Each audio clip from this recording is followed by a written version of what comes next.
Welcome to Law Story. This is part 7 of our series on Colonel Gaddafi. By the year 2000, Gaddafi had ruled Libya for over 3 decades.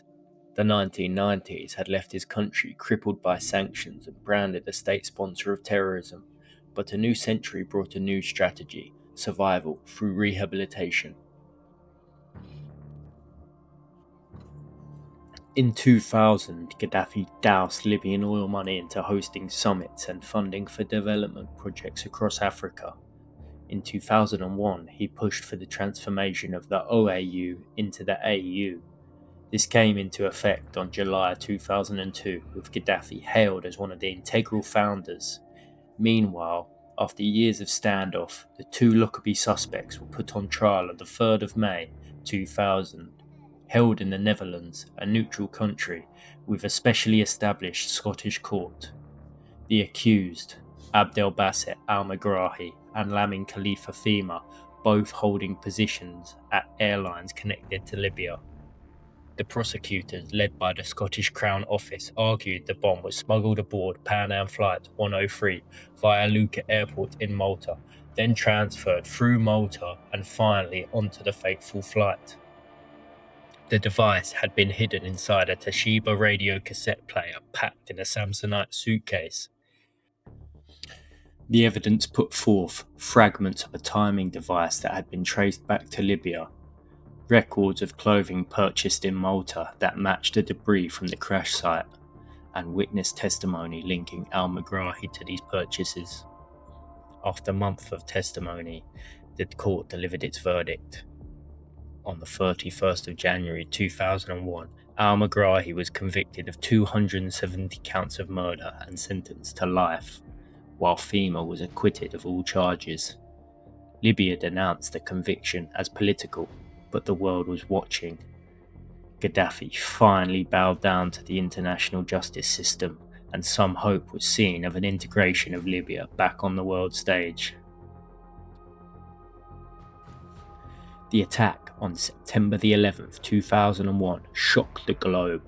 Unlike in previous years, Gaddafi quickly condemned the destruction, offering condolences to the US and stressing Libya's own plight against terrorism, reminding the Western governments of the struggle between the LFIG and other extremists since the 90s.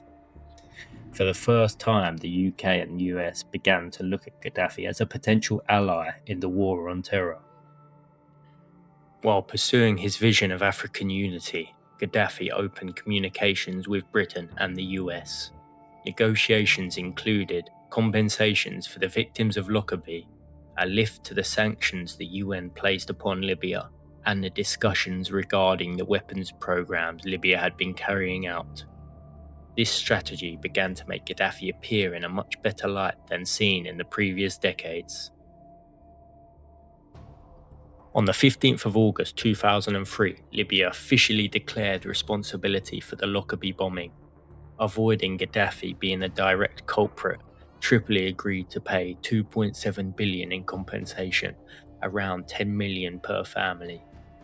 On the 12th of September 2003, the UN lifted the sanctions that had suffocated Libya for over a decade. Then, on the 19th of December 2003, Libya declared it would abandon all programs pertaining to weapons of mass destruction. Nuclear and chemical weapons facilities were open to international inspectors. Bush and Blair praised the decision as a diplomatic triumph. Gaddafi was being welcomed back into the fold after decades of isolation. By the end of 2003, Gaddafi had successfully rebranded his image. He was no longer the mad dog of the Middle East, but a unifier of Africa, a payer of reparations and a purveyor of peace, disarming for the good of his nation. Yet questions lingered. Had he truly evolved, or was this a desperate clutch for survival? The next chapter would see him grace the world stage once more, courted by the West, but never fully trusted. I thank you for watching this video.